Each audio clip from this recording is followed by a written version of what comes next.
Hey, already here. I just wanted to give a little bit of feedback, a little bit of a review on one part of the game here. I actually thought maybe I should do like a big review because I actually have a lot to say about this game. But then I sort of realized as I was scoping out like what I wanted to say that it was going to be a very long, rambly video if I was to say everything I wanted to say.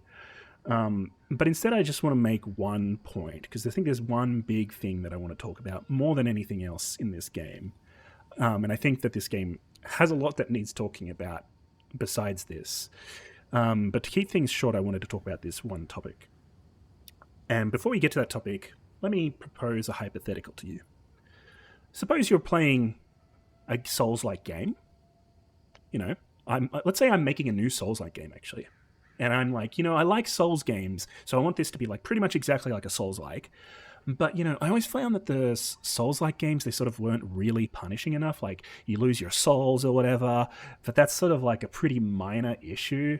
It doesn't really impact the player that much. So I wanted to make it like more consequential for you know, if you die. And it is a game where like, especially when you fight bosses that you've never seen never seen before, so you've never seen their attack patterns. Chances are you're going to die, even if you're a pretty good player. There's going to be some deaths here and there, but I want those deaths to feel like really impactful. And so in describing this game to you, I say, imagine you go through a dungeon, you kill off all the mobs, you get to the boss, and because it's a new boss, you die to it. Well, instead of losing your souls, the consequence is going to be that you lose your souls, but then also I remove the boss from the dungeon, and you never get to fight that boss. I remove all of the cool loot that was in the dungeon. So if you missed anything, too bad. You're not going to get any secret cool stuff. You're not going to get the boss weapon. And I downgraded all the enemies to just be like regular rando zombies. And now you can just sort of like blitz through the map and like grind through the zombies and get to the other side. And then you can continue on with the rest of the campaign. But like, fuck you, you lost that dungeon because you died. That's the consequence that I want there to be in the game. Interesting way of designing a game, I think. Well, suppose I was designing like a racing game, and I was like, I want there to be these like really really cool racing tracks where you're like in a rally car, you're going up the mountain, doing jumps and stuff on this dirt road with all this forest around you. It's like crazy fast and like crazy, like drifting and like dodging rocks left and right. It's gonna be crazy. It's gonna be awesome. But to unlock that, first you have to go and like grind around the circular road track with no features on it. And if you win that like 50 times in a row, I'll let you go to the rally. But if you ever like lose in the rally, or if you hit a rock or like damage your car in any way, and you don't come in first, well then the rally mode gets locked again, and you have to go back to just doing circles on the circular track over and over again until you win that 50 times, and then you can go back to the fun game mode. I think people could see that would be unfun, and maybe someone with a bit of game dev experience and who could articulate their points a bit better might say, I understand you want to punish your players for failing. You want there to be consequence for failure so that the players don't want to fail, and so that they, build up some real expertise in avoiding failure. But why is the punishment that you make the game boring? Why is it that you punish them by making it boring, by removing the fun stuff from the game, by adding back grind in front of them? Why not just make the core game fun all the time and find out some other way of making punishment more significant? Well, ladies and gentlemen, that's where we are at with Path of Exile 2, because it can take a long time setting up these nodes, and even if it didn't, you still have like these nodes that have multiple mechanics on them, right? For instance, this one has four thingies. It has four thingies, but it has three mechanics. It has like a boss, it has a breach, and it has an expedition, right? Those are like fun things to engage with. And I like doing these fun things in Path of Exile 2. I like doing them in Path of Exile 1.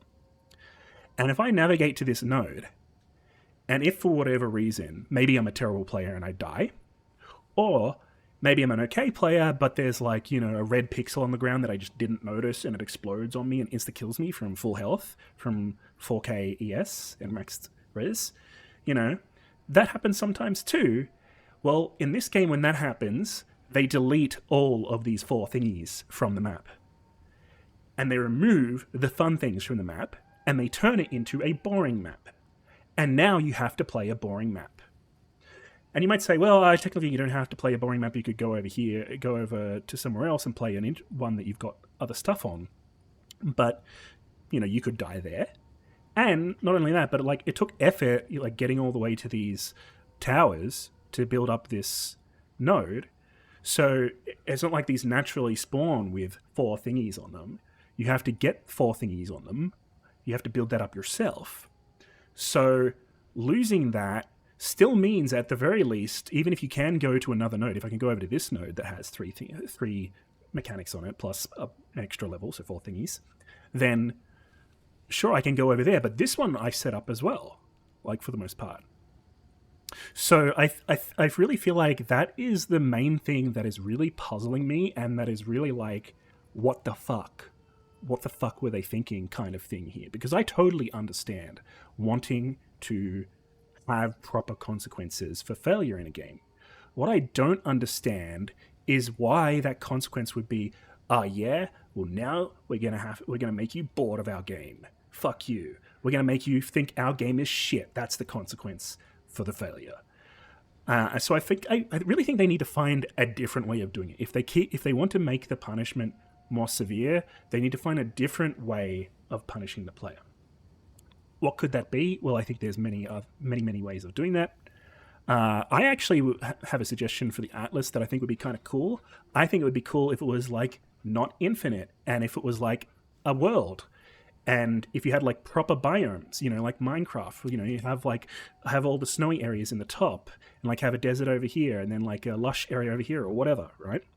And then maybe you could add in some of the King's March things where you like build up regions using resources, like maybe a way of dumping orbs, currency from the economy by spending them to build up areas on the map, maybe.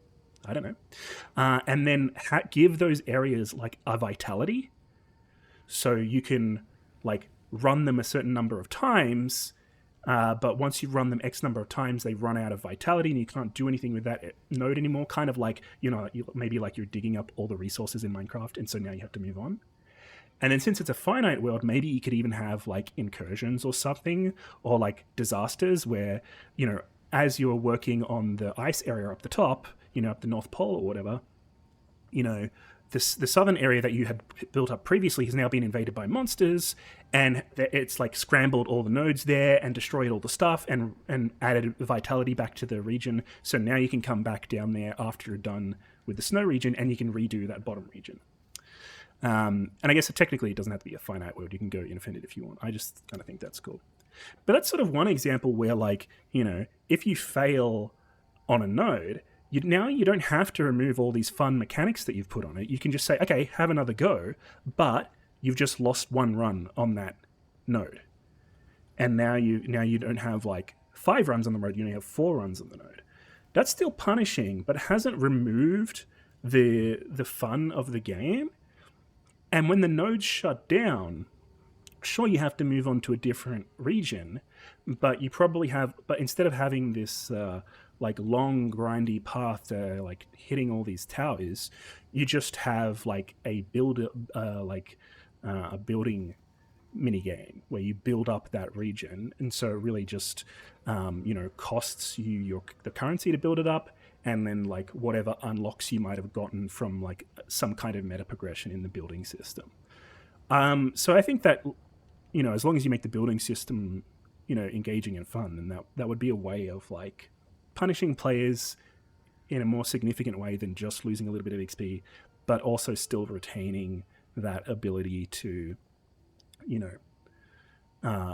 not lose the fun aspects of what you're doing on the Atlas here. Anyway, that's just one suggestion of potentially thousands of solutions for this, but I just really think that whatever GGG does, they have to make sure that they're punishments for any kind of failure or mischoice or whatever should not be that the game becomes shit, right? Take away my EXP, fine. But don't, like, stick me in the boring cube for a week. Because if you're just going to do that, then I'm going to think, wow, this is a boring-ass game. This is a shit game. It's just wanting me to... It's boring. I don't get to engage with any mechanics because I died. That's not a good experience for your players. You want the players to love the game, not to hate the game because they keep getting forcibly put in the shitty game mode. Anyway, that was my little rant. As you can see, if I was to go talk about everything I wanted to talk about, it would be like literally a 5-hour video. But that's what I wanted to say on Atlases. Anyway, good luck to all of you PoE2 players out there. Hope your drops are lucky. See yas.